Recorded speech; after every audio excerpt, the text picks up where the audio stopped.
আসসালামু আলাইকুম। আমি Ohida Yasmin, owner of Ohida future culinary institute.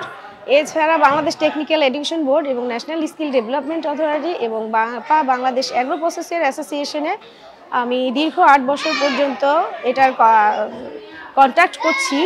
So আমার যে কুকিং স্কুলটা সেটা হচ্ছে 3টা স্টেপে হচ্ছে আমার আমার কোর্স কারিকুলাম সাজানো। এক হচ্ছে আপনার hot kitchen 3 month professional chef course, 6 month advance এবং 1 ইয়ার্সের ডিপ্লোমা এবং পেস্ট্রি বেকারি সেম 3 মান্থ এবং 6 মান্থ 1 ইয়ার্সের ডিপ্লোমা। এছাড়া অ্যাভেলেবেল যেটা হচ্ছে বারিস্তা কোর্স। আসলে মূল হচ্ছে আমার এই কালিনারি সেক্টর একটা প্যাশন থেকে, ছোটোবেলা থেকেই আমার রান্নার প্রতি অনেক শখ ছিল। মা যখন আমাকে বাসা রেখে বিভিন্ন জায়গায় যেত, তখন ছোট ছোট জিনিস নিয়ে আসলে আমার পথচারণা যে ট্রাই করতাম কোন খাবারটা কিরকম, just one kind of fusion. So সেটা করতে করতে আসলে রান্নার প্রতি একটা ভালোবাসার চলে আসছে।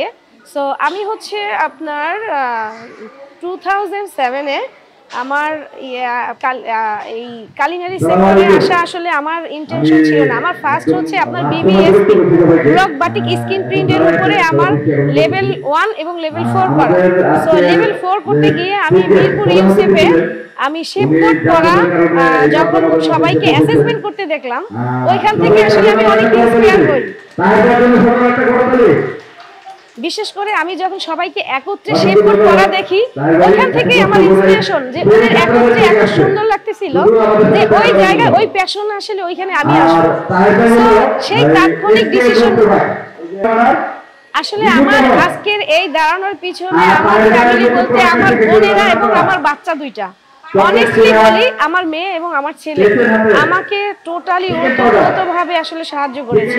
যেমন ওরা সারাদিন একা থাকতো, আমি এদিক সেদিক যেতাম এবং তারা খুব প্রাউড ফিল করতো। আমি কোনো কাজে গেলে, আমি কোনো করলে আমার মেয়ে খুবই প্রাউড ফিল করে বলতো যে তুমি পারবা বা তোমার দ্বারা এটা সম্ভব। কারণ আমার এই কষ্টের জায়গাটা, কষ্টের টোটাল জার্নিটা আমার বাচ্চা দুটাকে সাথে নিয়ে। সো অবভিয়াসলি বলবো আমার দুইটা বাচ্চা এবং আমার ফ্যামিলি।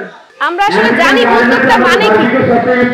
উদ্যোক্তা হচ্ছে এমন একটা রেসপন্সিবিলিটি যে হচ্ছে সেই উদ্যোক্তার তার আন্ডারে 20-30 মিনিমাম 10-20 জনের ফ্যামিলি আপনার আর্ন করার একটা জায়গা বা প্ল্যাটফর্ম তৈরি করা।